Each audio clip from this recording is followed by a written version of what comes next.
Hello everybody, I am Paul Ducklin on Naked Security Live. I'm from Sophos Naked Security, as you know. I have been away on vacation a couple of Fridays ago, so it's been a little while, and some great stories have come out since I was last on Facebook Live.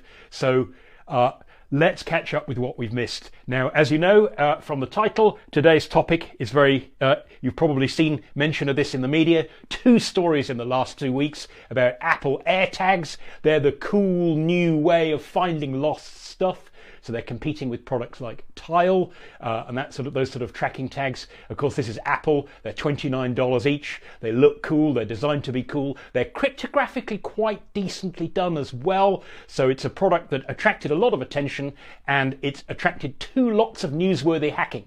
And we're going to be looking at that in a moment, what that's all about. Does this mean that if it's been hacked twice in just the first month of its existence, that you should stop using it? The good news is, if you have rushed out and bought Apple AirTags, I don't think there's any reason to stop using them, but there are some interesting stories from a cybersecurity point of view in those two hacks. It sort of tells you something about how cybersecurity is that matter of attack and defense, a sort of cat and mouse game between attackers and defenders. And the good news in this case is that the attackers, and there are my air quotes, they weren't actual hackers who wanted to break into your devices or your digital life and steal your stuff. They were legitimate security researchers out to have a little bit of fun stroke exploration, learning things so that we can all appreciate how things like AirTag works, the stuff that Apple isn't going to tell us, and probably actually handing over stuff, giving away stuff to Apple that will actually help them improve the product. But before we get onto that, I want to take one little sidestep. This is something brand new. I was asked just today, by somebody who's both a reader of nakedsecurity.sophos.com and a viewer of Naked Security Live, said, "Hey, did you see about this latest WhatsApp scam that's in the news?" Now, unfortunately, we haven't been able to write it up on Naked Security. I don't have any samples of it, but I can tell you roughly what this person was talking about. It may happen to you. It may be occurring in your area. This warning was particularly for the United Kingdom, where this seems to be quite a big deal at the moment. And this particular scam, using instant messaging, in this case it's WhatsApp, but it could be any sort of person-to-person, friend-to-friend messaging system. So anything other than email, really. Basically, the trick goes like this. One of those magic, those 6-digit codes pops up on your phone like a text message that says this is part of a security check. You know that sometimes you need them to log into your account, or you need them to confirm a security change. So one of these will pop up on your phone. Now, normally what that means is somebody's probably got your username and password. They're trying to hack into your account. You've got two-factor authentication on. It's a warning. Somebody else triggered the alert, and it's telling you, wow, that's bad news. Then what happens, either just before or just after, you get a message from your friend. In this case, it was on WhatsApp, could be anything, saying, hey, guess what I just did? Stupid thing. I needed to do a security check on my account, and I copied and pasted. I put your phone number in instead of mine. Now I'm stuck. The message is either just has or will come up on your phone. Can you tell me what it is? And they're hoping that you'll go, well, what's the chance that some crook is trying to hack my account because the 6-digit code came up at exactly the same time that a friend's account got hacked? It kind of seems unlikely. And so some people are then handing over that 6-digit code, and what it means is the crooks do have their username and password. They are in the process of logging in, and now they got the magic code that lets them finish off the dirty work. And the problem is that if you think, well, what's the chance of that happening? If you think about it, what's the chance that your friend's account might get hacked so a crook can use it to message you at exactly the same time that your account is in the process, is nearly been hacked by the crooks? What's the chance of that happening at the same time? Actually, if you think about it, surprisingly high. Imagine that some crook went out and bought a list of usernames and passwords. Maybe they got 10,000 usernames, maybe 9,000 of them were expired or garbage, 1,000 of them work, 500 of them have no two-factor authentication, so they can get into those accounts, and the other ones, they've got a username and password, but they need to get the magic code as well. What's the chance that there's some connection between the 500 accounts they can't get into and the 500 accounts they can get into? Quite high, if you imagine that those accounts could have been stolen from a breach at the same website. Maybe it's a hobby website, and it's not at all unlikely that some of the people you call your friends you may have met through that very website. So remember, folks, things that feel like they should be coincidences because the internet is such a huge place needn't be. And when you get one of those messages with a magic six-digit security code or whatever it is, security code on your mobile phone, never give it to anybody else. If it's come to your phone, it's your number. If it accidentally, somebody put in the wrong number, that's their problem. Don't try and fix it for them. But what's most likely is when one of those codes comes when you're not expecting it, it means somebody already knows your username and your password, and the second factor of authentication is what's keeping them out. And if you hand over that last factor, you've basically given the game away, so don't do it. So that's a little public service announcement before we get on to the fun side. So let's get back to the AirTags. Now, as soon as I started reading about these AirTags, I thought, oh, wow, I was straight to the shop, ready to buy one at $29 or using Apple's exchange rate, £29 in the UK. And at the last minute, just before I bought it, I realized, oh, I've got the iPhone with iOS 12. It doesn't actually support them. So in the end, I saved myself 29 quid. However, it's still a fascinating thing. What it means is I don't have one to hold up for you. The closest I thought I'd try that, which is, I don't want to pretend I'm an influencer. Isn't that a thing of great beauty? That's a White Industries fixed gear bicycle cog. Technically it's a sprocket, not a cog, because it's driven by a chain, not by another gear. But that's a bit big.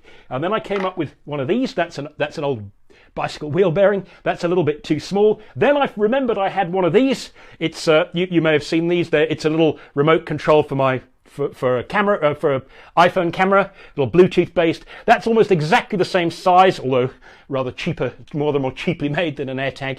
And one of the reasons it's the same size is they actually take those 20mm batteries, so that there's CR 2032s or whatever they are. And so they're about that big, and all I can show you really is the way that Apple portrays them. This is off Apple's website. There's one with a cool, I think that's got like a Hermes leather key ring or something. So that doesn't give you a great idea of scale. Here's another one of their pictures, just to give you 32mm across, which is what, an inch and a bit, so that you probably can't see. The contrast's not great there, but you can see compared to an iPhone. So they're tiny, they look cool, and the idea is they help you find things when they're lost without needing to have an ongoing connection to the internet. So they just use Bluetooth low energy, BLE as it's called. The battery can last for ages. All they do is every 2 seconds, they bleep out a little Bluetooth beacon, a magic code, a few bytes of data that just says, I'm here, if anyone sees me, call home to Apple and tell them that I'm in your area. And that means that subsequently, if you want to go looking for your device, you should know that magic code so you can go and look it up. Now, it sounds like there could be all sorts of privacy issues there. To be fair, Apple have done a rather nice job of making it so that you can track your AirTags, but other people can't. And we'll get to that in a moment, because the first hack didn't actually have anything to do with what the AirTag sent out or how Apple's so-called Find My network, that's what they call it, Find My. And we'll see that there's a pun on that in a moment. So the first hack was actually a little bit different. The first hack that we wrote up, and that's this story here, back on May the 11th, Apple AirTag jailbroken already, hacked in Rickroll attack. A Rickroll, if you don't know that, it's where you send someone a URL and you say, oh, check the latest news, check this, check that, this is important. And when they click it, instead of getting the news, they actually get to a video of Rick Astley singing Never Gonna Give You Up. For some reason, that's supposed to be a classic internet mimetic joke, and that's what was used in this attack just to prove the point. And what this chap did, I think it's chap, called Gehidra Ninja. Now, Gehidra, or Gehidra, depending how you want to say it, is actually a very popular free reverse engineering tool from none other than the National Security Agency of the United States. So they provide basically, if you like, a hacking, cracking reverse engineering tool. Because it's free, it's very, very powerful, very, very well regarded. And Gehidra Ninja, that means this person implies that they're a cool reverse engineer person. They decided, let's see if we can try it against the AirTag. And so there they are. They just put a shout out. That's if you want to go and find them on Twitter, you can find out the videos that they did. That's the inside of an AirTag with the cover stripped off. And what they wanted to do is they wanted to figure, can I actually modify the firmware, the code that runs on the AirTag? Because Apple, as you know, Apple love locking things down, don't they? They lock up your iPhone, so you can't put an alternative operating system on it, even after its end of life, even after they won't support it anymore. And they won't let you modify things on your iPhone, except by serious hacking or jailbreaking, to go away from the App Store or not on Apple's network. Obviously, there are very strong commercial reasons for that, but it also does provide a strong measure of security in that you can't just wander out where angels fear to tread. So unsurprisingly, Apple as with makers of these other tracking tool products like this, try and lock down the firmware so that you can't get data out of it to figure out who it belongs to without going through the regular way. Now, Apple actually locks theirs down so that you're not supposed to be able to reflash the firmware at all, but even if you could, the idea is that these devices, when you reflash them, if you want to put your own stuff, everything that's on there has to get wiped first, so you don't get a chance to get anything off. So Hydra Ninja figured, well, I wonder if there's a way that I can trick my way into the device, given that it's a fairly standard little Bluetooth low energy chip. And what they discovered is that by glitching the power supply at exactly the right point, they discovered this by monitoring the boot up process of an AirTag over and over again with a very precision oscilloscope, looking at power consumption. And they found the exact moment in the boot up process when if they messed with the power just a tiny little bit, they would stop the device turning off its debugging port, which you use while you're developing your software, but you stop using when you ship it, that they could stop the device turning off its debugging port, and that was the only thing they'd interrupt. So they wouldn't mess up the firmware, they wouldn't mess up memory causing the device to crash, they wouldn't alter a cryptographic key that caused it not to decrypt correctly so it wouldn't run. And by trial and error, probably a lot of trial and almost as much error, they're able to get the thing to boot up normally, but as though it was back in the development lab, and they could connect a debugger up, and they could actually then dump the firmware, modify it, and upload a new version. So I don't think they were able to get out in this particular attack any cryptographic keys or anything like that, but there is a URL programmed into the AirTag, so that if you find someone else's device, you can put your, say you've got an Android phone, not an iPhone, you can put your phone near it, it talks NFC, and up comes a URL, and you click it, and you can find out if the person's decided to reveal information. You can let somebody know that you found their device. And of course, they were able to change that URL to do the proverbial Rickroll, and that was just a proof of concept saying I was able to get into this thing, suck out the firmware, which is supposed to be protected from being downloaded at all, modify it, and re-upload it. So I was able to cause some modification. So it's not a huge deal. It does mean if you find somebody else's device with an AirTag on it and you scan your phone near it and it comes up with a URL, check that URL before you tap it, because it might not be where you're really supposed to go. But, you know, if a crook wanted to trick you by leaving an AirTag lying around, they could always register a genuine one, and they could put a contact details. And then when you phoned up and said, hey, I found your stuff, then they could use that as a way to socially engineer you, you know, as an excuse. Oh, I'm so grateful. Let's meet up. Let's do that. Let me help you. Let me send you a donation. Let me, you know, all of that kind of stuff. So if you're going to find someone's AirTag and you're going to put your phone in it and the URL comes up that you're invited to click, we know from this particular attack that URL can, with some difficulty, be modified. You might notice that the AirTag's been tampered with, but you might not. So the bottom line of that is if you find an AirTag and you're pretty sure that it doesn't belong to somebody you know that you could call up anyway without relying on information provided, then maybe don't try and contact them yourselves, since even if it's a genuine unhacked AirTag, you have no idea who they are or where they come from. So if you're on public transport or something like that, maybe just hand it into lost property as usual. Or if you find something in the street and there's an AirTag on it, go and hand it in, say, at a police station. You could do that in the UK with lost property. I've found mobile phones before and gone there and handed them in. And then there's a way in which that device gets logged, it gets looked at, and the police try to reunite it with its owner using a system that they've developed over years so that they're not putting themselves at risk by trying to find the owner of something and getting scammed by them. So that was the first hack, the Rickroll hack, the what you might call a jailbreak. Obviously egg on Apple's face, because the AirTag was brand new and it's supposed to be firmware locked, just like an iPhone. You're not supposed to be able to look at the firmware, and you're certainly not supposed to be able to change it. And suddenly it turned out that that was possible by fiddling with power. How Apple will fix this, I don't know. As we've said many times on nakedsecurity.sophos.com, reminded you, Apple has this policy about security stuff where it doesn't comment till everything's fixed. And even then, it reserves its words. So they're not going to tell you if they think this is a problem or if they're going to do anything about it, or if they are, what they're doing. So we shall have to wait and see. Not a huge problem, but just a reminder that the AirTag is perhaps not quite as locked down as you might like. No reason to stop using it, however. But then came a second hack. Now, the good news is this was not an attack against the AirTag. It was more of a sort of an attack against Apple's Find My network. And this chap, Fabian Brownline, he decided he would try and I just need to check my notes. Yes, Fabian. I thought I might have got his name wrong there. What he did is he figured, well, given that the AirTag emits this Bluetooth beacon, and given that it's got this special cryptographic sequence so that it doesn't put the same beacon, it doesn't identify itself to the world the same way every time. Every 15 minutes, it picks a new code, like those 6-digit security codes in your mobile phone in the app. Those change every 30 seconds.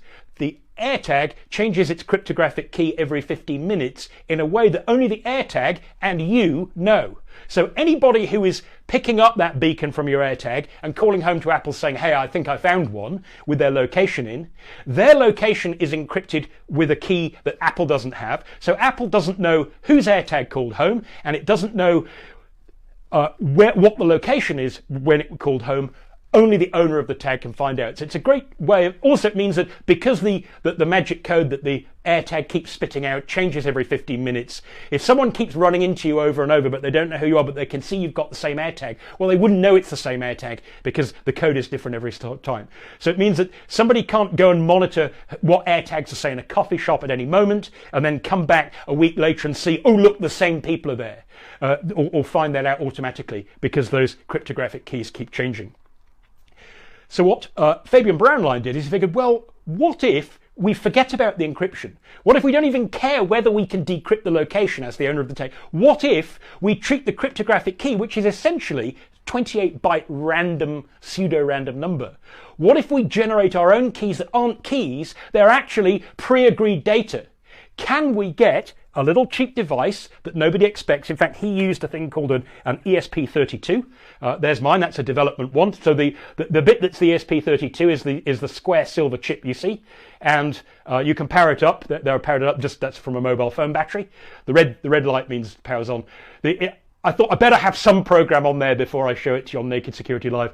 That blue flashing light, that is the program that's on here. But this tiny little device, just like an AirTag, it can do Wi-Fi, it can do Bluetooth low energy. So what he did is and they cost, I think I bought this quite some time ago, and I paid over the odds, bought it online, only wanted one. I paid £7 for it.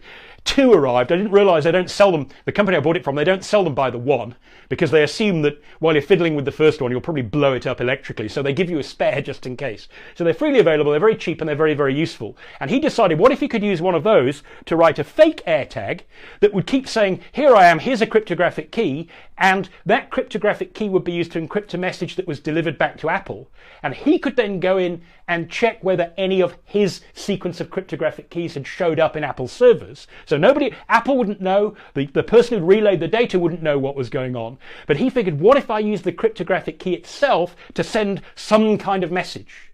In the same way that you might agree with somebody that, well, I don't want to be seen communicating with you, but if when I come out of wherever I'm coming out of, stand on the other side of the street, if I have my hands in my pockets, it means I won the court case. If I don't have my hands in my pockets, it means I lost. That way, they're using a pre-agreed signal. What if I can use these cryptographic keys as a way of leaking data rather than using them as a key to decrypt data? So they're not random, they're actually carefully chosen.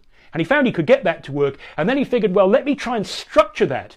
And he came up with a system whereby he could program his little $5 device to generate these cryptographic keys that actually represented a message. And with 28 bytes of cryptographic key, he had a way that he could embed 1 bit of message. And then he sends those back to Apple, and by going later into Apple's network and asking Apple, hey, do you have this key? Do you have that key? Do you have the other key? And so on. He could work out that the 3rd bit of the message was 0, the 4th bit of the message was 1, the 5th bit of the message was 0, and so on. And because it didn't matter what he found actually is that he could only transmit about 20 bits per second. So absolutely tiny bandwidth. And because Apple, there's no real urgency in those messages getting back. They get back if and when they can. When someone walks past with an iPhone that's turned on and opted into the Find My network.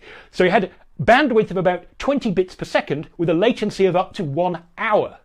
But nevertheless, it meant that he could have a device that was that big that at first sight you'd think there's no way that that can be connected to the internet, because I can see that it's not doing any Wi-Fi stuff. It's just sending out a Bluetooth advertising beacon. It's not transmitting data. It doesn't have a SIM card. It's not connected to the internet. You can imagine that you might be inclined, if you saw one of these in a secure area, to think, well, it's just a Bluetooth device like my little shutter. In fact, you could imagine that you could disguise, you could put one of these into one of those and make it look as though it was a phone shutter.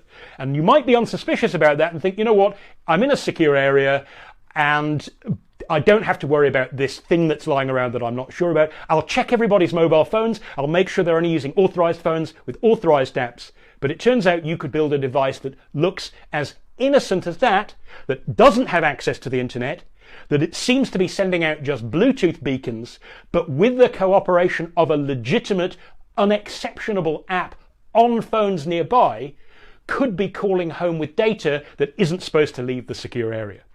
So that was one of his concerns. Obviously, there's another issue that, well, what happens if someone makes 1,000 of these fake AirTags and they leave them littered around in a coffee shop and they keep sending out these beacons all the time, meaningless, pointless, they don't care about the location. Somebody's going to be transmitting that data. Could you use that to suck down, waste someone's mobile data or bandwidth?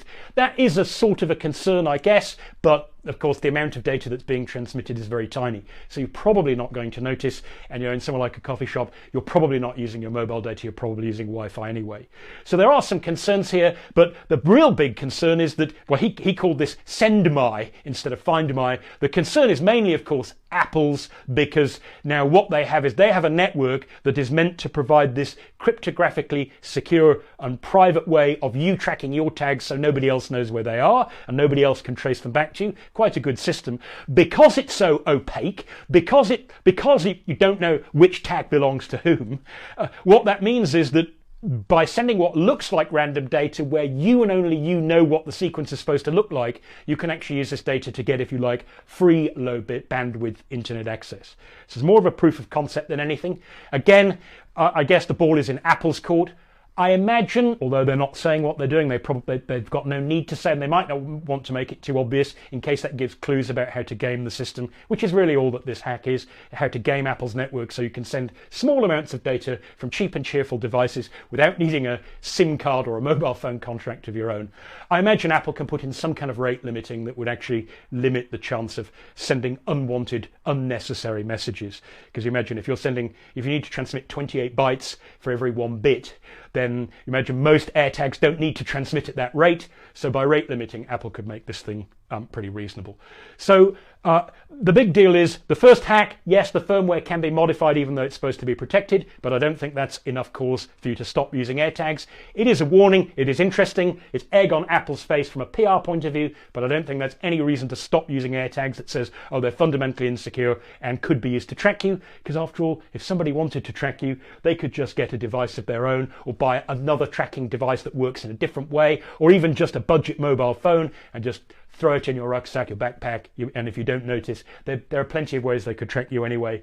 And the send my network, again, that's more of a concern for Apple to make sure that their find my network doesn't get its performance reduced by people going out of their way to waste their time. So the quick lessons to take out of the second hack, the send my network, is firstly, don't be tempted to use this for other than research purposes. It is a way you could build your own remote sensing device, like an outdoor temperature sensor. You could use this hack with one of these devices like I just showed you to get data for free on Apple's dime. Please don't do it, because you're not meant to. It's unlawful. Even though you can, that's not a good reason to do it. And the other thing, the thing that maybe Fabian Brownline was most warning about, is it does mean that if you have a secure area where you think, well, I'm not going to worry too much about Bluetooth devices that clearly cannot connect to the internet themselves, I'm not going to worry if somebody has a trusted phone. Maybe if you have an area which is supposed to be secure against stuff leaking out wirelessly, then maybe don't let people take their phones in at all. That way, if they don't bring in their phones, there can be no inadvertent or deliberate relaying of material. Or if you do want to let people take phones, say it's into a development lab or something like that, where they want to have their phone just for convenience, then make sure they're in airplane mode first. So thanks for listening, everybody. Hope you enjoyed this recap of those two Apple bugs or Apple hacks. Nothing to worry about, but fascinating insight into how cybersecurity researchers think. And just to reiterate, those WhatsApp scams that I mentioned at the start, if anybody, even someone you think you know really well, asks you to give them a security code that is explicitly meant for you and you only, don't do it. It can never end well. The best that can happen is nothing. The worst that can happen is that you're giving away access to your account. So thanks for listening, everybody. Thanks for giving me some time off for a vacation. And until next time, stay secure.